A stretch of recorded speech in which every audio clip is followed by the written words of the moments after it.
為咗防止魔空空間吞食我哋嘅世界，超宇宙刑事卡邦分別會使用唔同嘅裝備去應對超越時空嘅任務。而家就等我嚟介紹一下佢哋嘅裝備啦。DX 卡邦扳機變身槍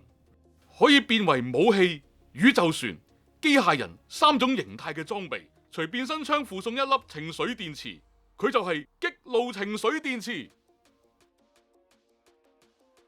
插入情緒電池，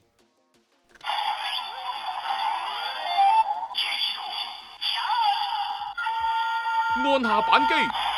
變身。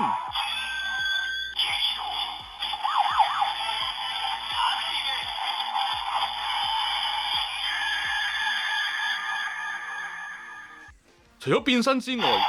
透過簡單變形轉換為機械人形態。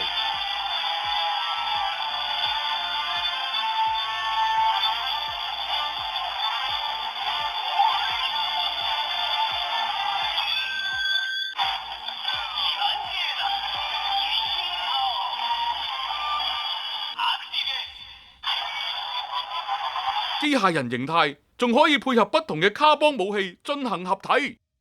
佢哋分別就係 DX 卡邦戰人、DX 卡邦鑽頭、DX 卡邦怪手，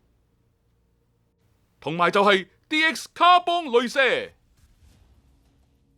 DX 卡邦雷射劍，宇宙刑事卡邦經常使用嘅武器，配合銀河聯邦警察手杖。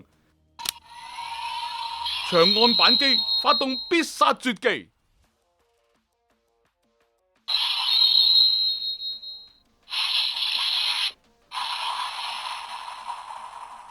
接住落嚟就係超宇宙刑事卡邦最強嘅支援裝備 DX 旋風武器，除咗可以當為武器對付敵人之外，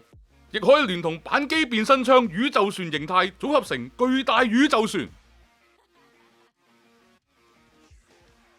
除咗啱啱介紹過各種裝備之外，不同嘅玩具系列亦會陸續登場，仲唔快啲去各大百貨公司同埋玩具鋪買晒佢哋返屋企，同超宇宙刑事卡邦 Infinity 一齊守護多重宇宙啦！